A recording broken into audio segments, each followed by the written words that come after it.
रक्षा मंत्री राजनाथ सिंह ने कहा, कांग्रेस की सरकारों ने हमेशा असम के साथ सौतेला व्यवहार किया है, हमेशा यहां की उपेक्षा की है। कांग्रेस ने दिल्ली से अपने दिल से और दिमाग से भी दूर रखा है।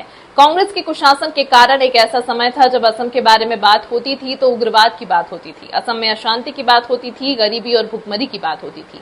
अब जमाना बदल गया है। अब अगर असम की बात होती है तो असम के विकास के लिए बात की जाती है। शान मिली है।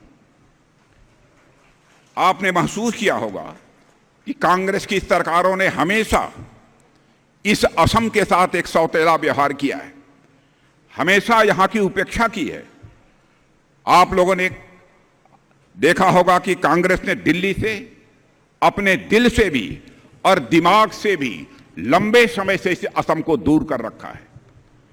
और कांग्रेस के कुशासन के कारण एक समय ऐसा था जब असम के बारे में बात होती थी, यहां पर उग्रवाद की बात होती थी, इंसर्जेंसी की बात होती थी, असम में अशांति की बात होती थी, लेकिन गरीबी और भूखमरी की बात होती थी। लेकिन बहनों भाइयों, अब जमाना बदल गया है।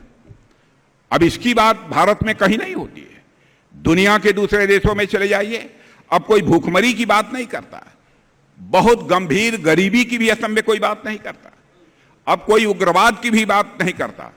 असम की बात यदि भारत और दुनिया में होती है तो असम के विकास के लिए की जाती है। बहनों भाइयों, यह कर भारतीय जनता पार्टी ने दिखाया।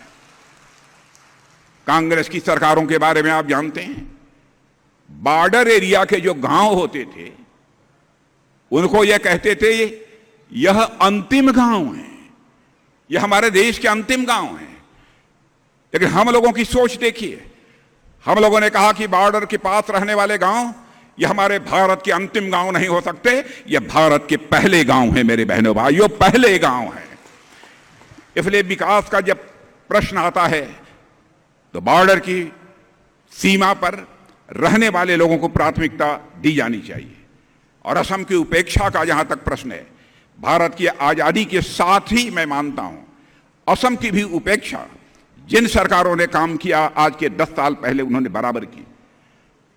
और मैं याद दिलाना चाहता हूं कि 1953 में जब असम की धरती से तेल निकला तो असम वासियों को यह उम्मीद थी कि अब इससे असम में नया रोजगार पैदा होगा, असम धनवान राज्य बन जाएगा। लेकिन मैं कह सकता हूं, दुख के साथ मुझे कहना पड़ता है, कांग्रेस की सरकारों ने असम वासियों के इस हक को मारा है। यहां रिफाइनरी तक नहीं लगने दी। लगातार और संघर्ष के बाद 1961 में जाकर, 1961 में जाकर एक रिफाइनरी मिली। लेकिन बहनों भाइयों, तब तक काफी देर हो चुकी थी। और बहनों भाइयों, असम और नॉर्थ ईस्ट के विकास को नई दिशा और नई ऊर्जा देने का काम पहली बार किसी ने गंभीरता से किया है। हमारे पूर्व प्रधानमंत्री श्रद्धेय अटल